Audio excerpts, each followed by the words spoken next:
L'Église catholique fait mémoire de Notre-Dame de Lourdes. Lourdes, signe d'évangile pour notre temps, ainsi le lieu est-il perçu par les millions de pèlerins qui se pressent vers la grotte de Massabielle chaque année. Que venait communiquer Marie la Vierge Immaculée en apparaissant en 1858 à Bernadette Soubirous, fillette de famille pauvre qui ne savait pas écrire et n'avait pas de santé? Au milieu du XIXe siècle en France, où dominaient l'incroyance et le matérialisme, Marie, comme à Cana, appelait à la conversion du cœur, en vivant les béatitudes de Jésus, tout ce qu'il vous dira, faites-le. Suite au témoignage limpide et persévérant de Bernadette, malgré moqueries et menaces, on verra affluer la foule de tous ceux qui sont en quête d'espérance pour vivre. Lourdes se trouve deviendra comme la première paroisse de France, un lieu privilégié de rassemblement fraternel et de célébration des sacrements du salut.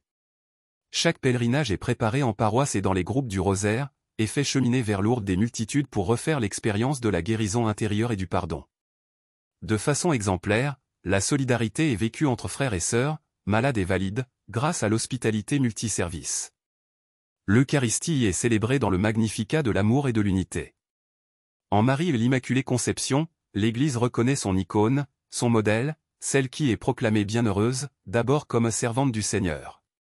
Toute sa vie, de Nazareth à Bethléem, au Calvaire et à la Pentecôte, Marie a été fidèle, cheminant de foi en foi, par son oui à la parole et aux appels de Dieu qui sauve son peuple.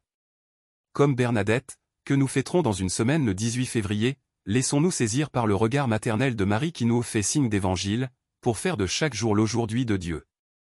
Notre-Dame de Lourdes, priez pour nous.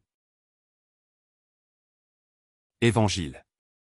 Vous laissez de côté le commandement de Dieu, pour vous attacher à la tradition des hommes.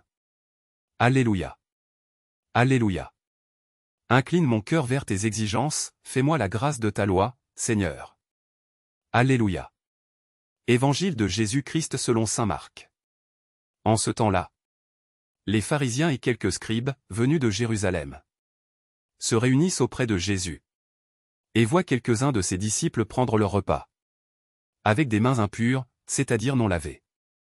Les pharisiens en effet, comme tous les juifs, se lavent toujours soigneusement les mains avant de manger, par attachement à la tradition des anciens.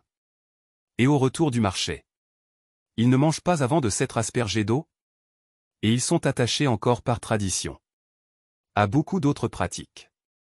Lavage de coupes, de carafes et de plats. Alors les pharisiens et les scribes demandèrent à Jésus: pourquoi tes disciples ne suivent-ils pas la tradition des anciens? Ils prennent leur repas avec des mains impures. Jésus leur répondit: Isaïe a bien prophétisé à votre sujet, hypocrite. Ainsi qu'il est écrit: ce peuple m'honore des lèvres, mais son cœur est loin de moi. C'est en vain qu'ils me rendent inculte. Les doctrines qu'ils enseignent ne sont que des préceptes humains. Vous aussi, vous laissez de côté le commandement de Dieu, pour vous attacher à la tradition des hommes.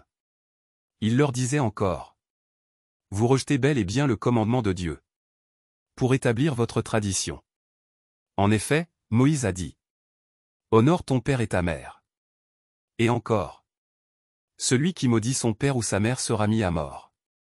Mais vous, vous dites: supposons qu'un homme déclare à son père ou à sa mère: les ressources qui m'auraient permis de t'aider, son corban, c'est-à-dire don réservé à Dieu. Alors vous ne l'autorisez plus à faire quoi que ce soit pour son père ou sa mère. Vous annulez ainsi la parole de Dieu par la tradition que vous transmettez. Et vous faites beaucoup de choses du même genre. Acclamons la parole de Dieu. Louange à toi Seigneur Jésus.